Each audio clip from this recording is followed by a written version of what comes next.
JToH is one of those games on Roblox that really challenges you.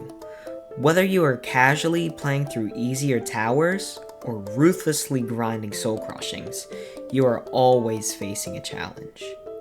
And one of the biggest challenges in Roblox that I have faced was the Tower of Externalizing Insanity. This behemoth of a tower resides in Ring 8 of the Inferno, where it's hellish and scalding hot.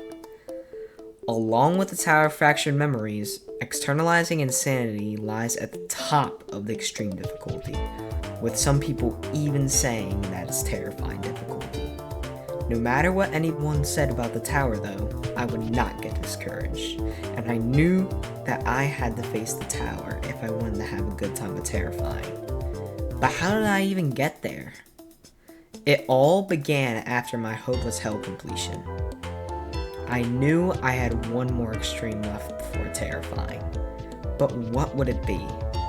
Was it going to be Tower of the Dripping Amalgam, a modern, more easier extreme, or would it be Tower of Externalizing Insanity, the infamous peak extreme tower that was known for most victors' struggle on the net on floor 6?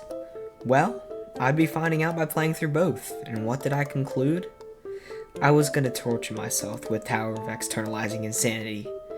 And oh, I did. Hours of fails every single day. With even one day I had to take off because I burned out. This tower was not the best time for me. But after 900 minutes of grinding, here we are. I present to you the Tower of Externalizing Insanity.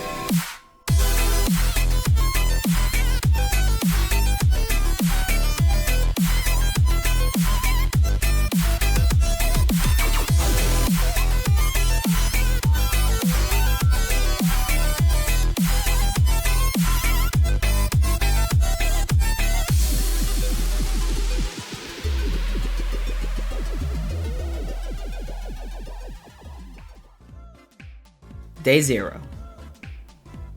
Before I actually started doing runs on the tower, I would need to begin practicing. Going into the tower with high hopes, I began to all jump the tower. Obviously, this was the easiest part of practice. And honestly, I did pretty well, only taking about 40 minutes on the all jump before hitting the wind pad. With the first half out of the way now, it was time to do checkpoint runs. If you didn't know already, checkpoint runs are a form of practicing where you place a checkpoint at the start of a floor, and once you make it to the next without falling, you get a checkpoint there. So basically it's just beating one floor at a time without failing. The first half of this part of the practice would take me 50 minutes, but the second half took me much longer. By the end of day 0, I had made my way to floor 8 of 10 of the checkpoint practice. How long will the rest of it take though?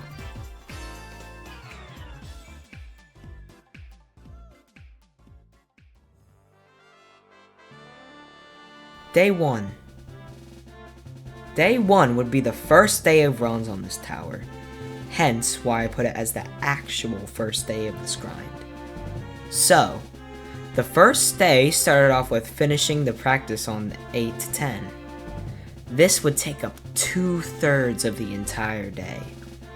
A grueling hour of practice with countless loop failing on floor 9 and its 4 trials of torture.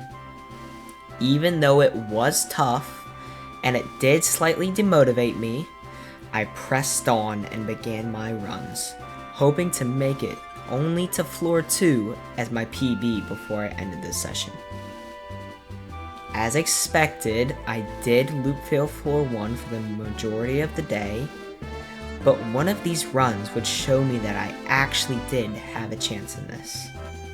After making it past floor 1, I cautiously began to trek through floor 2. I passed the stick out, carefully made my way through some easier obstacles, barely landed on the end of the stick out, and tried my luck at one of the hardest wraps on this floor, the 7x4 halfway stick out. And I made it. Now I had to focus up and finish this floor. Passing every other obstacle, What was left for me was these pole jumps at the end of 2 that were especially hard and were a roadblock for getting to 3. Slowly but surely... And we were on 3! I'd almost fluked my first attempt on 3, failing the final difficult jump on the floor, the stick out truss flick that ended the truss section.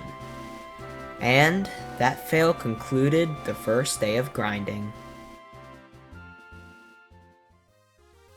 Day 2. Now that I had completed all of my practice, I could spend my day on actual attempts of the tower.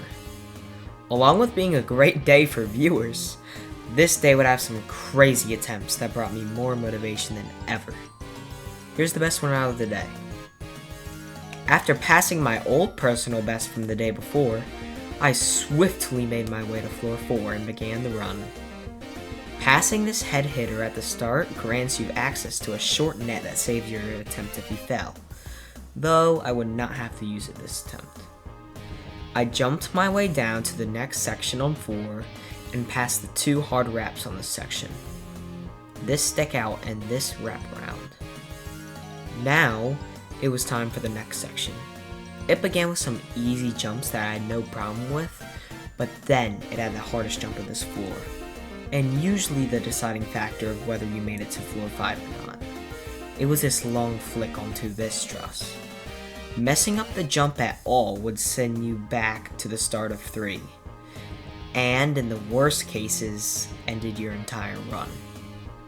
And, because I took my time here, I passed it, and now I'd attempt on 5.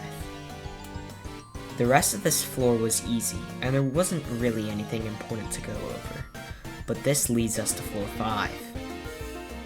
Even though it's rather easy, the nerves and the fact that it's timed make it much harder. The start of this floor is going to be 4 timed meets, and the difficulty of them is only about remorseless difficulty. It really should not be a problem unless you get super bad nerves. The next part of this floor is what messes up people's chances to get to the net, including mine. I passed the long wrap and made it to the half studs that face the frame. I passed them rather easily, but I failed this long jump. After that, not much happened as I really just cycled between floors 1 to 4. And my new PB was now 5 times 3. Day 3. Now we were really getting runs in. I made it back to floor 5 and passed all the jumps I had done before. But could I actually pass the personal best jump? I took my time and made it. Now was the time to see if I could actually pass 5 and make it to the net.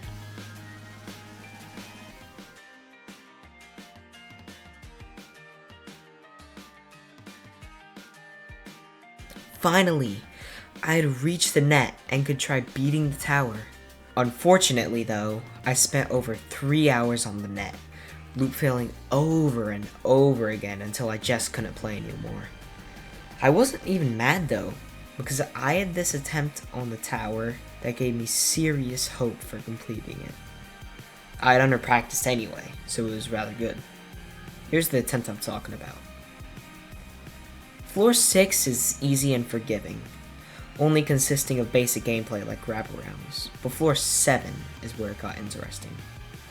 The trope of this floor, that's frankly annoying, is that while you still have regular speed, your jump is decreased, which can make for some wacky gameplay.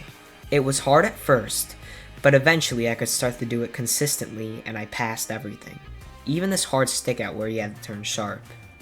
Now it was time for floor 8, home of the infamous truck section that ends countless runs.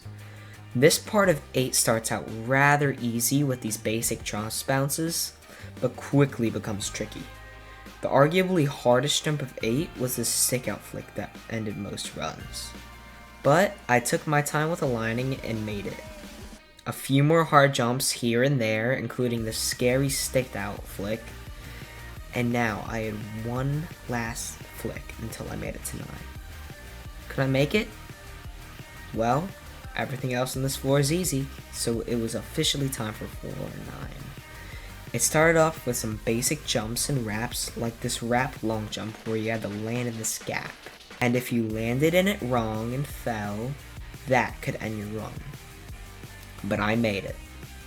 Now I had to deal with these 2 hard jumps. If I positioned myself wrong, it was over. And I did it. A hard section where you could hit your head on the tops of the jumps brought me to what would be my PB jump. This seemingly easy stick out. Even though the floor had much harder jumps, I failed it. And wouldn't be able to make it back to floor 9 for the rest of the day.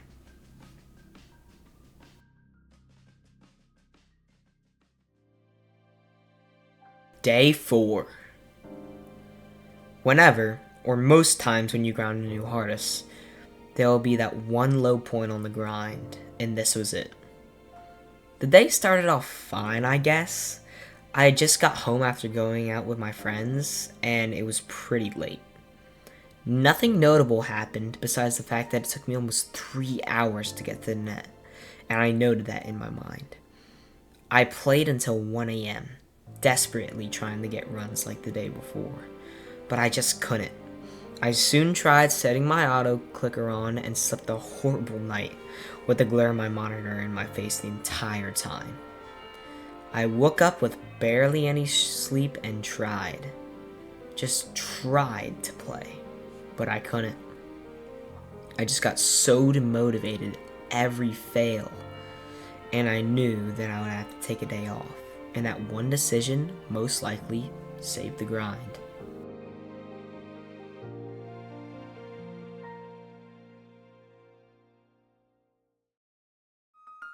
Day 5. Oh, day 5. How wonderful of a day that was. I was confident in my abilities, and I began the legendary run. Within only 25 minutes, I was at the net, having better consistency than ever before. And within an hour of the net, I made it to the floor 9 separate times. But then my consistency began to drop. After taking a break though, I noticed it was all back. Within 20 minutes, I had this row on 9, easily making it past my old personal best. It was time for the 2 hardest jumps for me on this floor, the camera control wrap and the quote-unquote easy stick out. I really had to make sure not to fumble, and I passed the camera control wrap around. Now I had 1 more stick out left.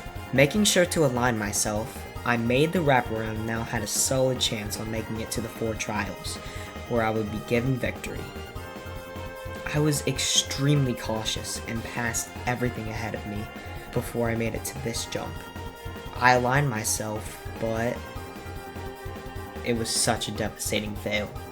The final difficult jump before winning, and I had failed it.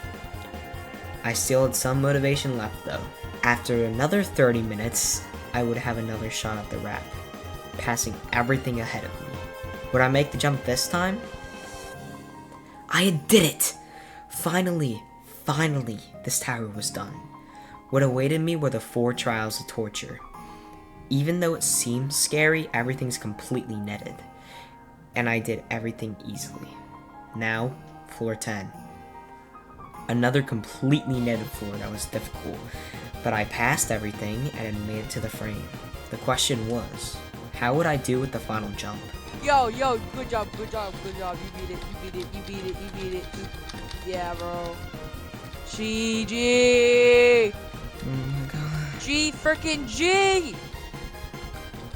GG, bro. GG. You better not fail.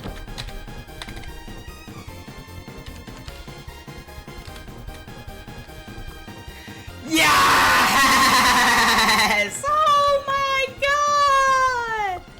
Yo, good job! The Tower of Externalizing Insanity. This time made me want to kill myself. Oh my god.